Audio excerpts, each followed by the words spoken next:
each private money lender has a little different take on most of them will use two ratios, the loan to cost ratio and the loan to value ratio. And we do the same thing. It may be a 80% loan to cost. If it's metropolitan in town, it might be even 90 loan to cost. And that sounds high, but not to exceed 69% of the appraisal.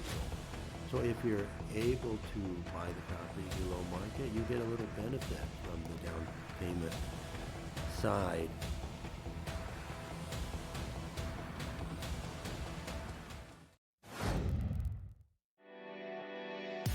You're listening to the AZREIA Show. If you're looking for quality real estate investing information that you can trust, you've found it. Stay tuned and join the tens of thousands of members that have already benefited from AZREIA, your home for education, market information, support, and networking opportunities that will advance your real estate investing career. Hello and welcome to another episode of the AZREIA Show. I am Marcus Maloney, the host, and we have Mike Del Prete, our executive director, as the co-host. How you doing, Mike? What's up? What's up? All right, and we are the Arizona Real Estate Investors Association, and on today we're going to be talking about private lending, and we have none other than a senior in the business who have over 43 years of experience in the lending industry, and he bought his first property in 1976, which was an apartment complex. So we want to welcome Jack Hilton Sr. to the show on today. But before you get started, Jack, we always want to know Mike, right? He's a business associate, been with AZREIA for years and years and years, a trusted advisor. So if you need any information about lending services, definitely reach out to Jack. So Jack, with that being said, man, how are you doing today? I'm well, thank you. Great. Just finishing up the Arizona heat, but don't worry, it's going to cool down. So, we're waiting. We're ready. Yeah, we're waiting. So you're doing quite a bit. I mean, you're on the board of the Arizona Private Lenders Association. You've been lending for a number of years. You know, kind of why lending? Why private lending for you? I was a builder in the early 80s, and interest rates were high, even at banks. And so I remember borrowing money from a local bank here at like 18% and 3 points. And, I could get the money for 5 points and 15% from a private money lender and not have to go through quite as many hoops as I had to do through the commercial bank. And so I did. I was building apartments, and it just worked out well. And then a light went off. Boy, this private money thing's pretty good, So, and I was a licensed real estate agent, and the state had one year the state allowed mortgage broker courses to be continuing education courses for your real estate license. So I thought, what the heck?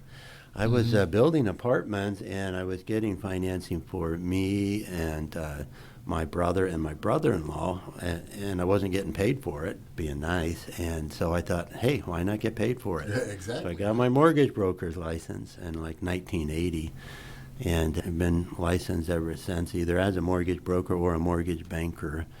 Okay. And in Arizona, they're really almost the same thing. When you see a hard money or private money lender, they would have normally one or the other license, and a mortgage banker just allows you to do things like service your own loans, which we don't do currently, or like when you have a construction loan and the money for construction would go into a trust account. And so that's the difference.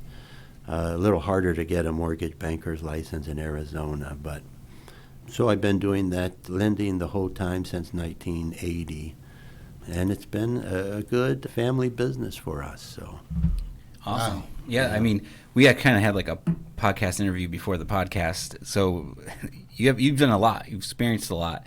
One thing you just said, though, you said in the 80s it was 18%. Now, nowadays I hear, a lot of people reference, hey, our rates are high. But in the 80s, we were talking 15, 20%.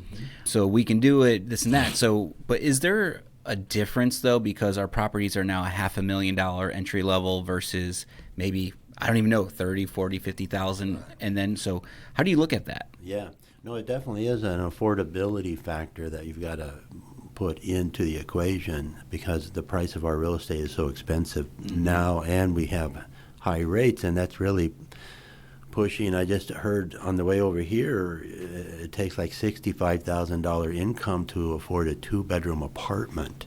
Wow. And we're financing one of the little 3-bedroom apartments. We're financing only 1,000 square feet, and it's renting for like $2,200 a month. And I scratch my head. And I wonder, how can the normal person afford that today? So, yeah, but definitely. So I think eventually we got to get back to Arizona, an affordability factor that in our real estate market, which is out of whack right now. So, do you think it will ever get back to that, or will this affordability issue continue? I think it'll get back to it. Hopefully not drastically one way or the other, because that's how we create problems for ourselves in the market.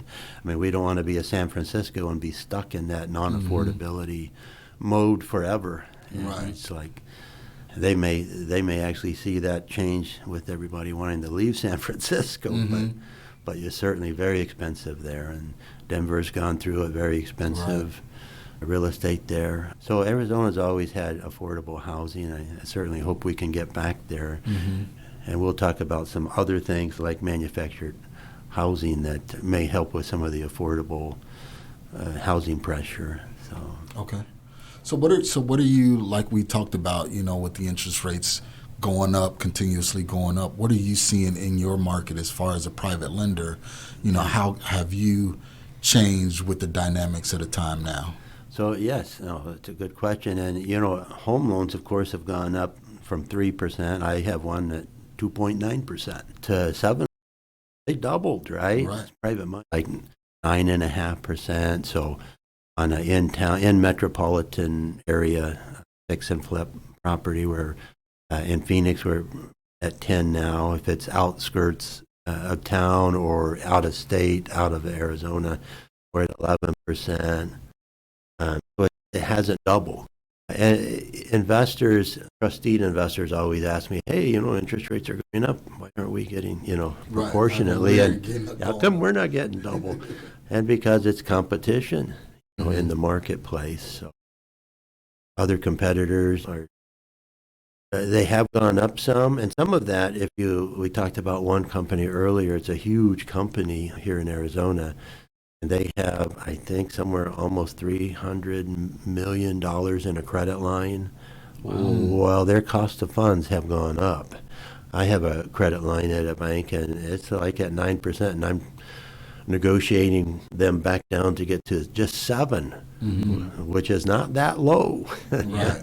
So the spread, because we always talk about spread, and when you're in the banking world, banks live off the spread or the margin.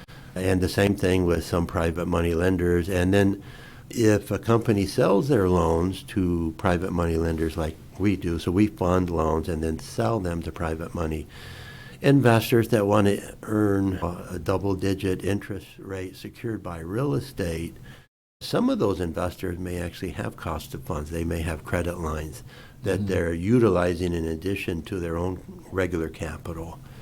So I think we're doing pretty good, the fact that we've only gone up 1 or 2%. All right, so let's go get to the basics. So AZREIA members listening, you provide hard money loans. So tell us about what is hard money and how do we work with you? Right. Yes. So, and hard money loans and private money loans in Arizona is very similar. We live in different states, and some of those states there is a difference. And we'll get people call us and say, well, you're a hard money lender. Well, you don't need an application. And we are licensed. And as a licensed lender, we have to do certain things. As an example, we have to file HMDA reports at the end of every year, at the beginning of the year for the year prior. And so, well, we don't care about certain things like your credit score. We don't care. HMDA does. That's one of the things that when you fill out a little questionnaire, race, ethnicity, all of that, you wouldn't think that a FICO score would be something that HMDA is tracking, but they are. And why? I don't know, because every lender discriminates against FICO scores. Right. You didn't pay your bills. I can't lend you any money. And so, so we have to actually get an application. It's just a easy peasy financial statement. We get the first 2 pages of your last 2 years' tax returns. We're not going to ratio you, so we don't need your whole tax return. We just want to make sure that you're filing with the IRS so that there's not a problem. And then if you're not, we just need a reason, and we have had borrowers that all of a sudden had an $800,000 IRS levy against all their accounts. And we don't want that to happen. Right. And so this is our method. Lenders, we're not Fannie Mae, but we do learn as you go. Yeah. Wait a minute, we don't want an IRS lien affecting our borrower. And this particular borrower probably had $6 million out with us, and I don't know, maybe 40 loans. Wow. I mean, they weren't, but they added up. And so that all shut down, and so we had to go fight that battle. Because that puts you guys in second lien position, right? Well, it doesn't, but the problem is it's behind us, but now you have to have their permission to sell the property. Gotcha. Okay. Yeah, and then if you foreclose on the property, then you're going to have the government, the IRS has, I think it's 120-day right of redemption, 120 day. So you just have to wait till their redemption period is over. So you live and you learn. So people say, well, you're a private money lender, and you shouldn't be.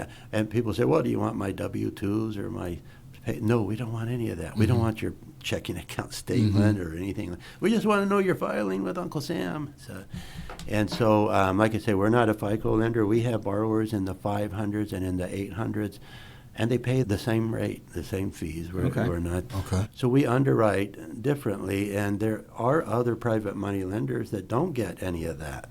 And they don't file HMDA. They're supposed to, but they don't. So, because you have to know the FICO scores and the ethnicity information, and if you're not getting a financial statement and all of that, you're not filing your HMDA report. So, and I've talked to lenders even here in town that said, well, we're not required to file HMDA. And I said, well, you better check with your attorney again, because you are.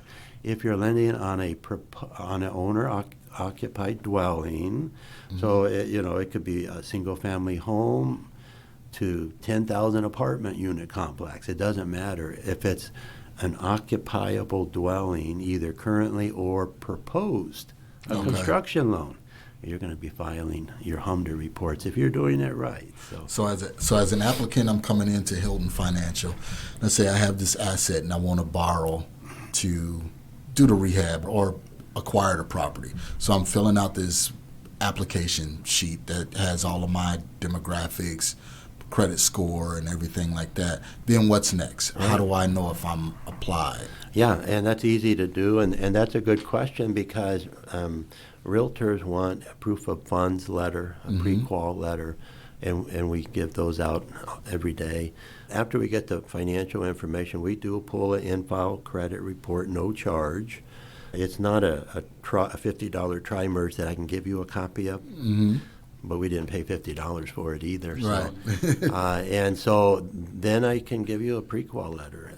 You don't have to get re-qualified if you buy a property the next month. I mean, we usually let those ride for like six to 9 months before unless we've lent you many loans, and then we know it's not accurate. Right.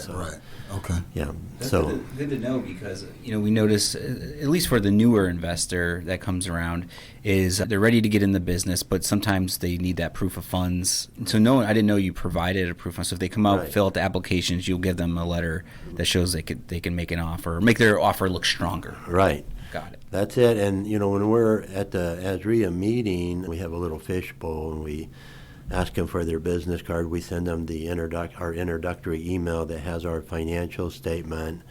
If you have a recent financial statement, or how some people have their assets and liabilities on a Word document in their computer, then we have another form that's called a cover sheet. You just fill the cover sheet out. That's the things we need to know, because it may not be on the other form. It could be another lender's form, or it could just be a Word document. And then get us the tax returns. We pull credit, and then, so what we're asking, do you want to get pre-qualified so you can be ready to go make offers?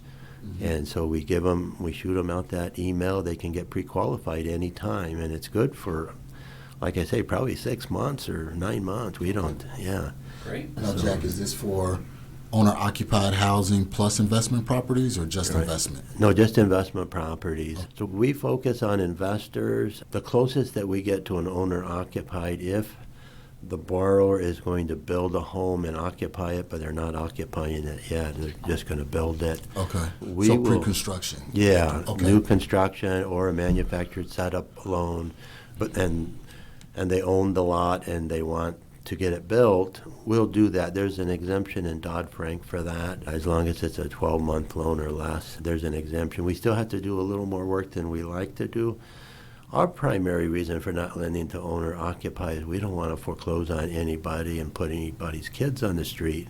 Okay. On a construction loan, we won't do a construction loan unless we have the permanent loan pre-qualified.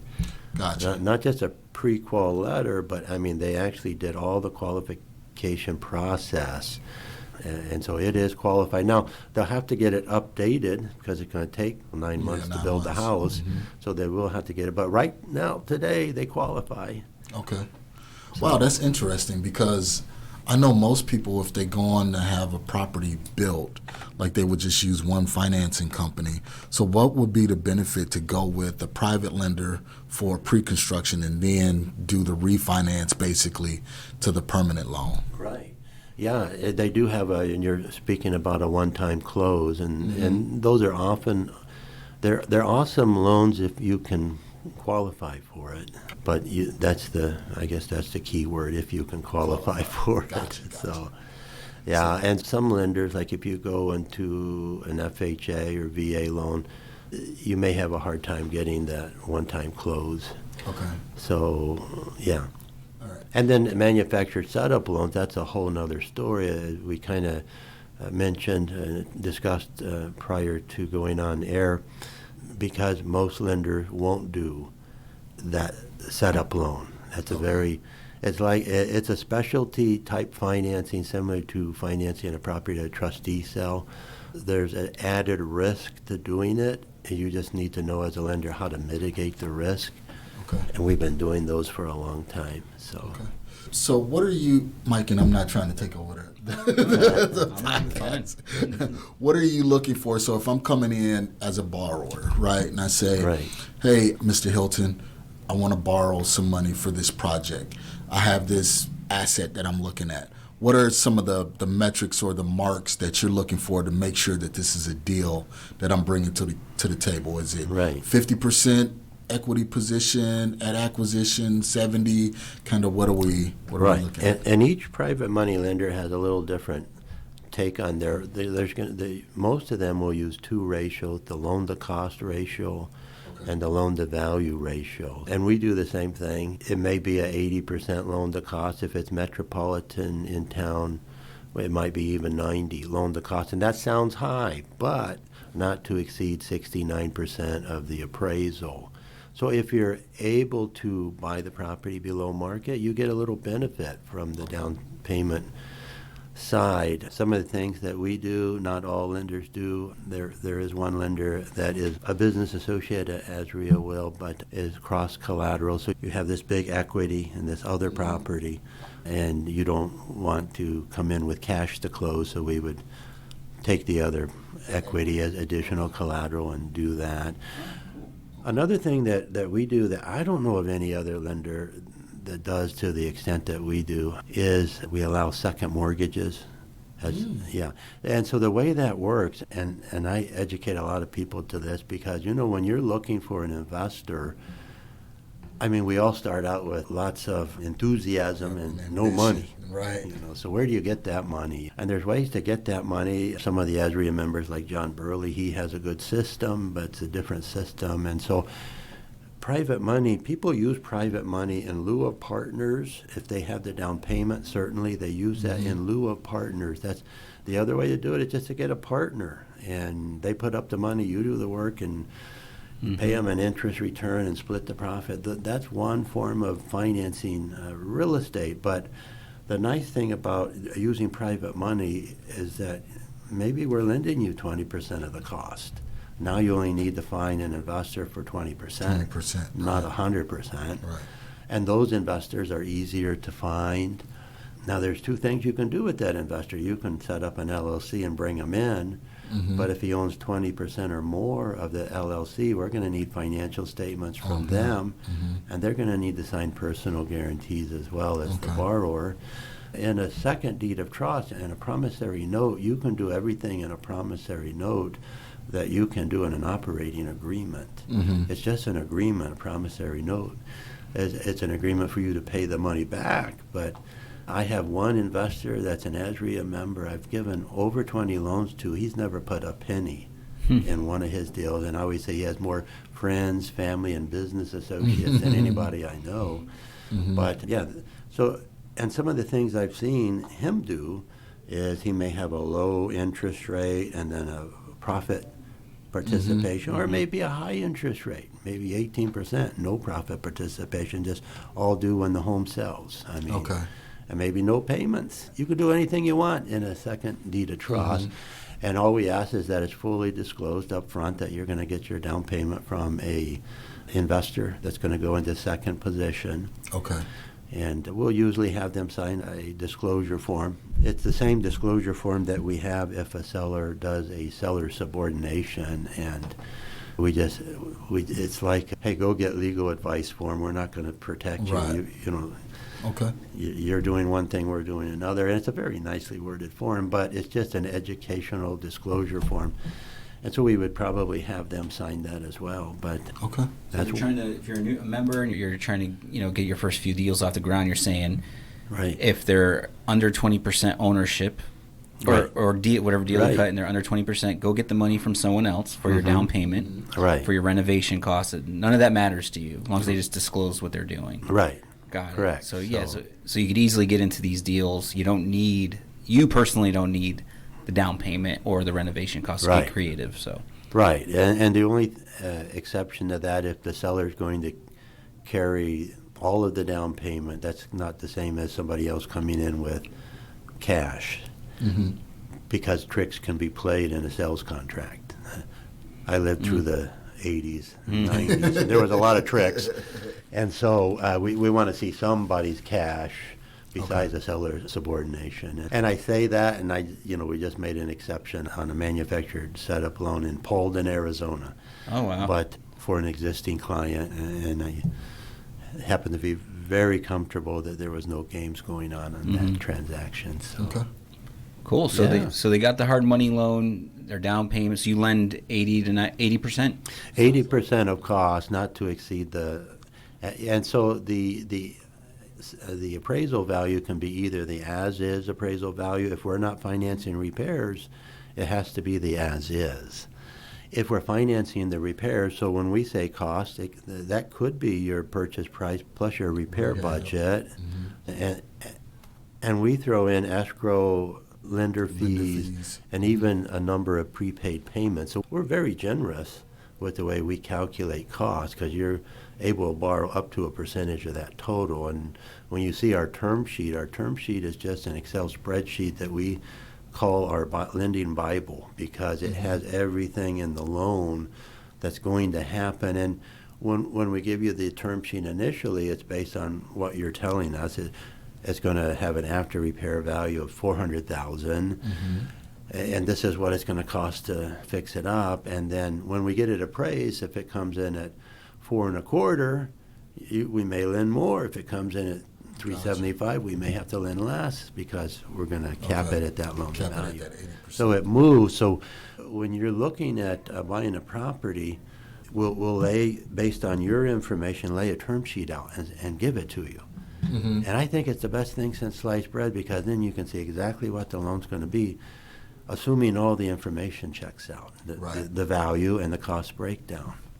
So you will do acquisition and construction cost. Yes. So that's good. So for somebody that's new and they're like, man, I don't have the money, just find that partner with the 20% or below 20%, and then you can be in a deal with absolutely no money out of pocket. Right. And a lot of the other lenders out there, they have a great system. For instance, there's lenders out there that has a 6-month loan program. They don't lend. They may lend 85% of costs, but no repairs. So you're putting up 15%, plus you're putting up the repairs, Plus, you're not getting any prepaid interest. So as a borrower, all my life as a borrower, I've been a borrower all my life, give me all the prepaid interest payments you can or interest reserve.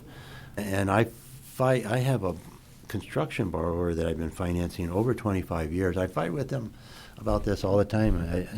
And he said, Jack, I'm paying interest on interest. I said, yeah, it's called cash management. Because when the payments come and then he stubs his toe, he's whining to me. And I said, remember that cash management conversation we had? So as a borrower, I always want all the prepaid payments or interest reserve. And the same thing with the budget. You know, if you got a budget and your loan to value will allow it, then you put a good-sized contingency. We always want a little contingency in your budget, but you make it a bigger one. And yes, you are borrowing money that you may or may not need, but when costs go up, you know, that contingency in there. You got that contingency to cover those increasing costs. What's the scope of work look like? So if someone is borrowing the renovation budget, yes. So there's probably some type of process you have to follow in order to release money. What's that look Right. like? So we have an Excel spreadsheet, your cost breakdown. You're going to fill that out. And then that is the form that you use to submit for draws. So you would submit that form along with the bills that you want paid to back up the form, the numbers you wrote in this draw column in this spreadsheet. And then we would send an inspector out, a private and independent third-party inspector, to verify that that work was done. And he'd send us a report with pictures. And then we pay those bills. And that we may pay a general contractor if you're using a general contractor, or we may pay to the owner, or we may pay to subcontractors, depending on whatever agreement we work out with the borrower. So the draw process, is it, 3 days, 4 days, somewhere around there? No, it does, depending on where the property's at, because we got to send the independent inspector out. So, yeah, it's probably 3 to 5 days. I mean, we jump on it on our end as soon as we get the report. Okay. And we're trying to get it out there the same day if we get it early enough in the day. Wow. Yeah, because that's one of the things that I know a lot of flippers or builders, it's like, all right, subcontractors, they did the work, now they want to get paid, and then you have to tell them, okay, well, it's going to be 5 days. Right. Guess what? For those 5 days, those guys are going off trying to find additional work to do. So, okay, that's good. And I think you have to educate your subcontractors. Yeah, absolutely. And your workers that, look, we borrowed the money. The good news is it's in a trust account. Yeah. The money is there, the money's guys. there. But there's a process, an inspection process to get it. Your work will get inspected, then you'll get paid. And it's going to be 3 to 5 days. So, and that's good, because that's accountability for them too, because it's like, hey, you know what, do this work to the best of your ability, no shoddy work, because this work is going to be inspected before you receive, a draw. Right. Or receive payment. Correct. Okay. And the final inspection is always from the appraiser. Okay. He's the one that's appraising it on we call it the after repair value at AZREIA, right, in the market. But it's the as complete value to an appraiser. Is this an independent appraiser or one of your appraisers? No, we use all independent appraisers. And I like to say that's the best way to do it. Mm-hmm. There are private money companies that don't do that. And almost every time the value is not what the borrower thinks it should be. I mean, I just don't see it. I mean, I just think the best way to lend on a private money basis is to have an independent third-party opinion of value. And so that could be an appraisal. There are times when we'll use a BPO, and we use a BPO from a company that's in all 50 states nationwide. Whereas our appraisers in Arizona, we've used them for a long, long time. Okay. And we just stay with appraisers. We know what the borrower is paying us. Don't tell us that's how much the property's worth. We need to know what it's going to be, what it's really worth, even if it's on an as-is value. Okay. I mean, we have guys buying properties at trustee sales, and we don't need to know that they paid $150,000 for it. We need to know what it's really worth. Really worth, right. Right, because that's not a market, and in the metropolitan areas like Phoenix, too many people show up at a trustee sale. You might have 40, 50 people, but in some of the small counties around, 5 or 6 people show up, and so that's not a market. Right, right. So, okay. Yeah. Well, so So we went through the hard money process. So you have a lot more to offer than just hard money loans for single family fix and flip. So what are some other things you're doing? So yeah, we do lend in like 7 different states. We do some lot loans. Often when you're looking to build, you won't be able to close your construction loan until you have permit approval. And you really want that because you don't want to burn up your prepaid payments or your interest reserve waiting for a permit approval. We get guys, and sometimes we get fooled, but it says we'll have permits in 3 weeks. And 3 months go by, and we still don't have permits. And we just got permits. I just saw an email this morning. We got permits from a repeat borrower that we took his word that it'd be 3 weeks, and it wound up being 3 months. So normally on a construction loan, you'll have to have permit approval. If you can talk the seller of the lot into waiting for your permit approval to close a loan, you could actually wrap it into one loan, acquisition and construction loan. Okay.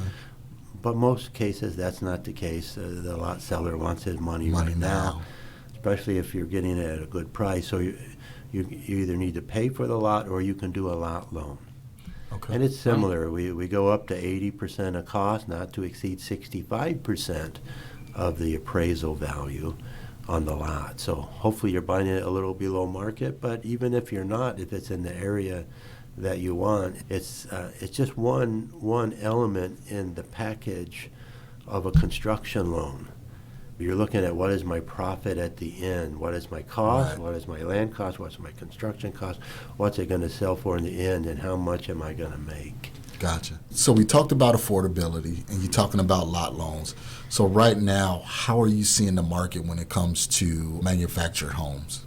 Manufactured homes, I just love them. I've been involved with manufactured homes for a very long time. Actually, my son-in-law and I used to buy 5 acres, split it, put a well, put 5 manufactured homes on it and sell So them. this is nothing new. No, and I've been a lender on manufactured homes for a long time, and it like I say, it is the affordable housing option today. You buy the same square footage house, you're going to pay a lot more for it. There's areas in town or on the outskirts of town, like as an example, Buckeye, Tonopah. Tonopah has a lot of water. We talked about water off air, but Tonopah, Whitman has good water. So you can drill a well, or you can buy a lot that's on a shared well and set up a manufactured home. And most of those 2 areas are acre lots. But you can do it in town on a lot that's zoned for manufactured homes. Okay. So have you seen an increased demand in loans for manufactured homes? Absolutely. Okay. Yes. And right now, I mentioned before, probably 18 months ago, it might have been like 12 months from the time you put your deposit down with the manufacturer to start the build on the home. So they'll require a deposit at 25 to 30%. So the borrower is going to pay that. So that's on them. And then whatever it costs to get them into the lot. And then from the time you put that down payment down, then the clock starts. And right now that clock is only 30 to 60 days out. So it actually works now. When it was 12 to 14 months from the time you put your deposit up, which is hard to make the deals work, And even for an owner-occupant, now you got to find some place for 14 months just to get the home, but then it takes a while to set it up. So you could be out 18 months finding a temporary housing solution. So manufactured homes right now really is, whether you're doing it for spec or you're doing it to set up to live in, as an affordable housing choice, that it is really a nice. And they are beautiful. If you haven't been through the factory, go through the Champion factory down in Chandler. I mean, quartz or granite countertops. Wow. The same tile that you see in any new home, the elongated ceramic tile.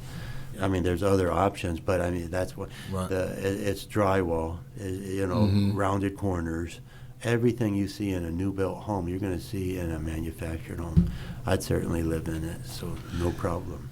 So you guys, if you guys are interested in manufactured homes and mobile homes, we'll be having that next month, right, Mike? Yes, Adrian Smoot, September 11th, venue 8600. Learn how to invest in mobile homes. So you're learning about the financing for mobile homes right now. Yep, borrow the money from Jack, learn how to do it from Adrian. There you go. There you go. Simple enough. Yes.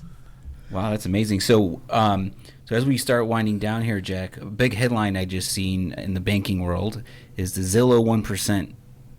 What's the story and what are your thoughts? About that. Boy, it sounds too good to be true. Right? Yep. So what's your thoughts? Well, they're talking about a 3% down payment, so they're going to put 1%, so you've got to come in with 2. Okay. So the first time I heard that, I thought, oh, it's an FHA, so probably 3.5, they're going to put 1. But still, if they'll do it, it's just a marketing for a credit lender, owner-occupied credit lender. I mean, if you're looking to buy a home, I'd certainly give it a shot. Does that even help, though? Because with the prices increasing, how are they going to qualify? Less money? Usually, you got to put more money down to get the loan balance down, so it's more affordable. But now you're putting less on a higher priced house. How's that even make sense? And it's come to, with the interest rate doubling, so payments, of course, double. So it's come to grasp with what you can now qualify for. And does it make sense to buy now in this market and to try to build equity in a home that later you could refinance or sell to move up into the home that you was hoping you could afford but couldn't today? And so, I mean, I think it makes a lot of sense to go ahead and buy. You just have to buy where you can afford today. Of course, And it's unfortunate. And half of us, as you've been reading all the news and listening to the radio, we're probably not going to move for a while because we're not going to get another 3% loan. So, but you got to start somewhere, and eventually you'll be able to refinance. And with the 3% down, you're going to have the PMI. But as the equity goes up, you're going to refinance just to get rid of that PMI and hopefully bring the interest rate down. And you may see 3, 4, 5 years later an opportunity to refinance to get the interest rate down even more. So to me, it's worth it.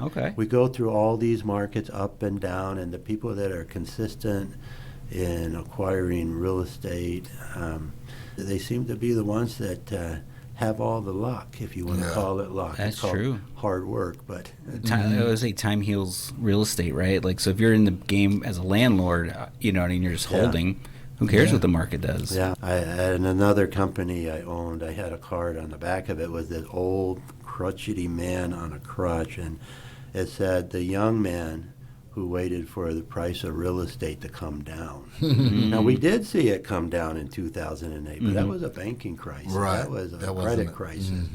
And so, but in normal markets, it doesn't come down much, if at all.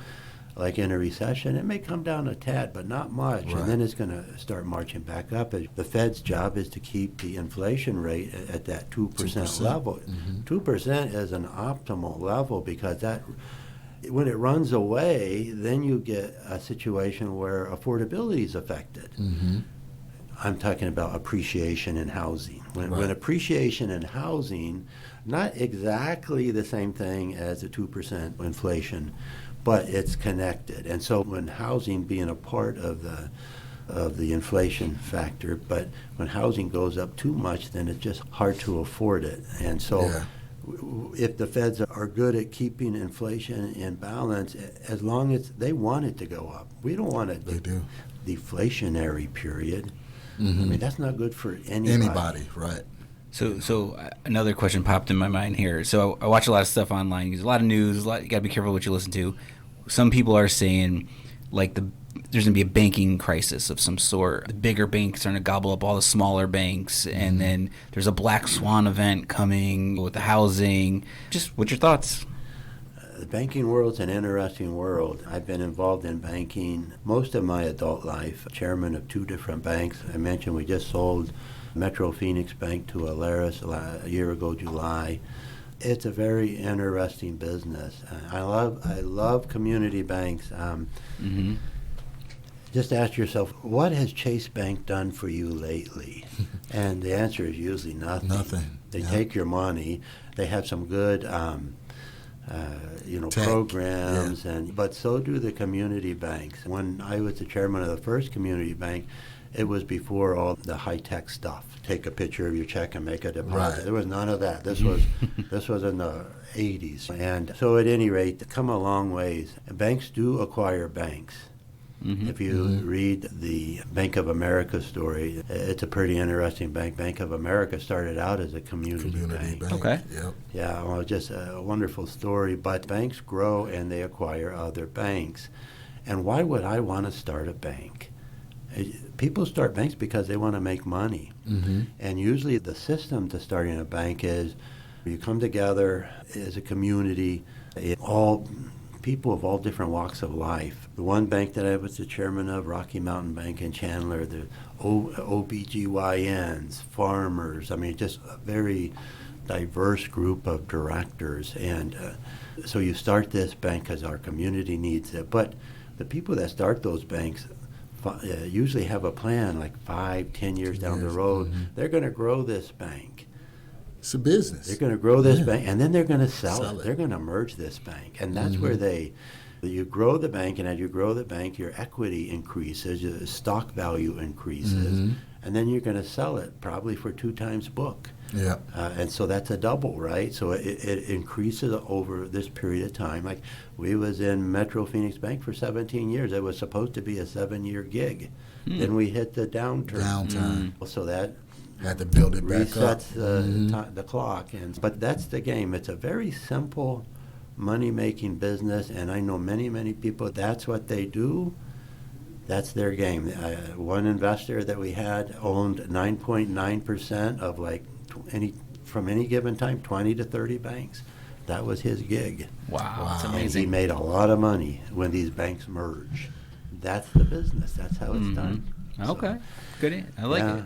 Now the recent turmoil in the marketing, and I always push back on the board when they wanted to invest in bonds, because I'm very anti-bond in a bank. Banks, to me, have no business tying up money in 30-year bonds. It's just ridiculous because the interest rate is much too volatile to lock that in, and some of those banks, out of easiness, and they're always trying to earn, they call it the BIPs, right?